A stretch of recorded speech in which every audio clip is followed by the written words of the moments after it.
এই দেখো, এই দেখো ভোগ দিয়েছি আমি।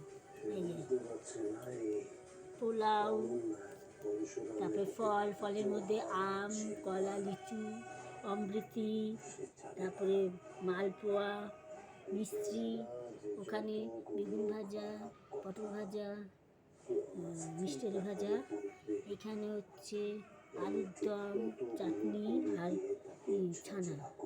এই যে এই লোকনাথ বাবা নতুন কিনেছি, আজকেই বসালাম, বসিয়ে পুজো করলাম। যে লোকনাথ বাবা দেখেছো, আবার আরও লোকনাথ বাবা আছে, ওই যে এখন পুজো। এই সন্তোষী মাতা, এই যে আমার গোপাল, রাম ঠাকুর।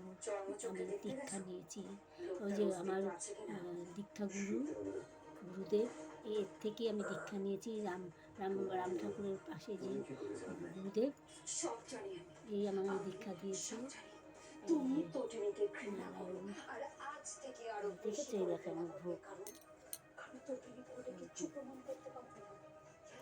এটা কিন্তু আজকেই বসিয়েছি, নতুন লোকনাথ বাবা। এই লোকনাথ বাবাকে পুজো করেছে, এই লোকনাথ বাবা। আর কতদিন সাপ দিয়ে মাছ ঢাকবে, দেখেছো? পারবে না। চল আমার পুরো ঘরটা দেখাই।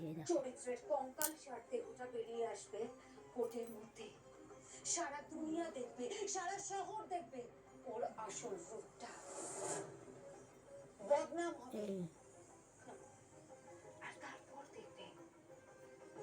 তারপর দেখবে শিবপ্রসাদ, তোমার ফিরে যাওয়ার জায়গা একটাই,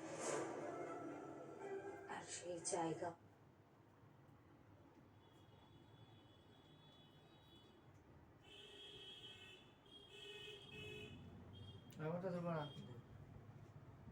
শুধু আপনাকে যা প্রশ্ন করা হচ্ছে তার উত্তর।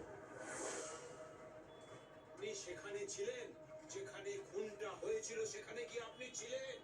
11th মে রাতের বেলায় আপনি কি সেখানে ছিলেন?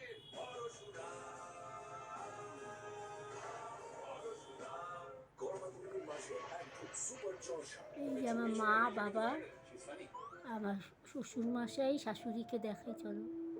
এই যে এটা, এখানে আমরা খাই। এই যে table, dining table, dressing table. এই শাশুড়ি মা, এটা আমার শাশুড়ি মা, আর এই যে শ্বশুর মশাই। সংকটের সম্মুখে। ঠিক আছে বন্ধুরা, আমি এবার ভিডিওটা বন্ধ করছি। ঠিক আছে, এখানে আমি রান্না করি। এই যে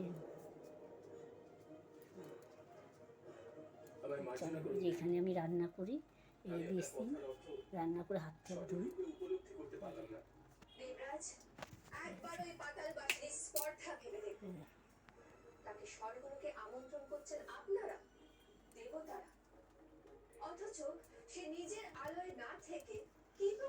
বন্ধুরা এবার আমি বন্ধ করছি। ঠিক আছে।